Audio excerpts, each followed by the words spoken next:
Okay, little controversial question maybe. High-grade T1 with LVI, and you've got some variant histology in there. Are you taking this patient back for RETU-RBT? We'll start with you and go around. Well, I generally do, and the reason I do is because those patients have a higher proportion of muscle invasive disease, and knowing that up front might make them better selected for neoadjuvant chemotherapy. But if they're not eligible for neoadjuvant chemotherapy, and they are eligible for cystectomy, then I generally don't re-resect. Okay, Aaron?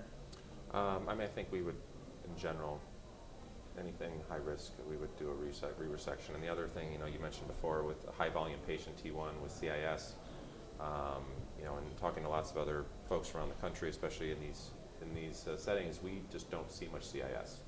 So I think that's an important thing to know. So I think part of the idea of taking someone back for re-resection or potentially using blue light or other adjuvant or other technologies to help identify those areas that may have CIS is really we can just get some additional samples and label them to our pathologist, like please look for CIS, because that's going to really help risk stratify these patients and potentially make them eligible for other treatments down the road, or do they need an early cystectomy or timely cystectomy, because we rarely see it. So it's I think part of that is working with our pathologists, educating our pathologists in the community as well. Yeah. Because since there really has not been a strong need to report on this until recently. I mean, I guess you could make the argument with the Pembro indication a couple years ago, there's a need, but certainly with this explosion of new treatments, we need to know if there's CIS present or not. So, we've emphasized to all my colleagues, when you do your TURBT, get your papillary tumor off, take another few sections separately, from the base or around the base of the tumor, and label it, rule out CIS. So we've been doing that pretty religiously for the last 6-7 months. It has not helped. So it's frustrating. I think, but for that reason, I think taking them back and getting some additional tissue to really risk stratify them properly is important, because it's still a problem. Yeah. Do you use blue light?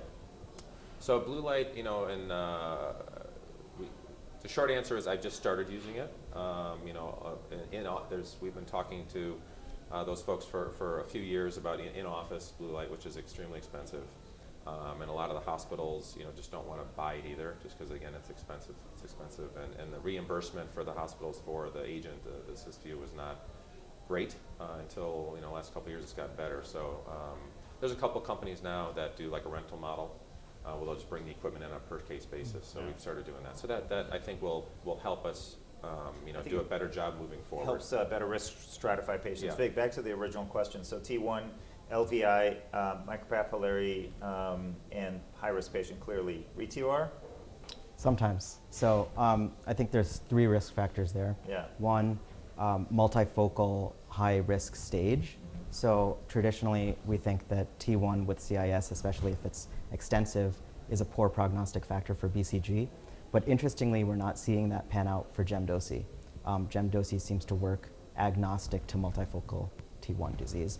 And I think the CREST data is also interesting. Maybe that would be a patient where you could escalate the treatment from just BCG monotherapy. Second is LVI. That's the one that worries me the most. In general, if I see any LVI, I recommend cystectomy. If it's an older patient that we're worried about tolerability of cystectomy or side effects, maybe that's someone I would re-resect and see if I could get no LVI in the subsequent resection. And then for the variant histology, if there's a low volume of micropapillary variant, I think it's reasonable to try bladder sparing approach, especially if there's minimal micropapillary variant on the re-resection. Yeah, Mark, so you mentioned, the re-resection and finding of muscle invasive disease. When I do the math, it doesn't quite work out for me. So there's a 20%, would you say, upstaging from T1 to T2. There's a 6% survival advantage for neoadjuvant chemotherapy. So you're talking about 6% of 20%.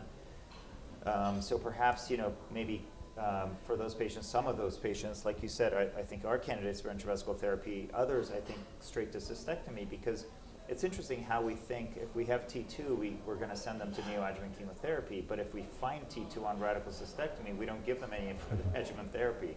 So there's a little bit of disconnect, I think, there. So even though it's in the guidelines, absolutely, we do, and it may help you decide between cystectomy or not. But I think sometimes it confuses the picture. You take a patient with these high risk factors, do a re-TUR, and you find no disease. And the patient comes back and says, well, wait a minute, now I may want to not do anything and do BCG. And those patients still at very high risk of subsequent disease. Yeah, if I did the original TUR, I'm a little bit more comfortable not doing the TUR, the repeat TUR in those instances that you said for all the reasons you just mentioned. But I do think there is potentially some value in re-TURing the patient and finding T0. Because that in particular case, if you've done a good blue light evaluation of the bladder and you've resected all of the tumor and you go back in and you re-TUR and they're T0, even in this case where there is LVI or variant histology, even in that case I might say, well, it's T0 on repeat resection. Maybe intravesical therapy is reasonable. And the reason for that is because either they're metastatic at that point or they're not. And if they're metastatic, then cystectomy is probably not going to help them. And if they're not, then intravesical therapy is probably better anyhow. So I I absolutely see your perspective. I think repeat TUR in those instances may be futile, but it could identify occasionally a patient needs chemotherapy for muscle invasive bladder cancer, or it could potentially reassure somebody that maybe intravesical therapy is a reasonable place to start, especially in light of the CREST data. Yeah. I would disagree a little bit with the LVI. We have several series out there that show that T1 disease with LVI actually has a higher risk of lymph node metastases than T2 without LVI. So if a patient is T2 and we're thinking about chemotherapy, cystectomy, why wouldn't we think about that for someone that's T1 with LVI? Yeah, I mean, there's just no data for cisplatin-based chemotherapy for T1. I guess that would be my response to that. I don't disagree that I think that there are some T2 patients that don't need chemotherapy, and there's probably some T1 patients who do. My only argument is that do they need to have their bladders removed if they're already micrometastatic? Right, and the chance of that, I guess, would be somewhat low in a patient with T1 disease. Obviously, the risk goes higher, but we've shown in our series and others that patients with T1 with LVI have up to a 15% chance of having lymph node positive disease. Right. To your point, they have metastatic disease, so maybe giving neoadjuvant therapy or perhaps adjuvant therapy after we find that those 15% of patients who have not seen cisplatin.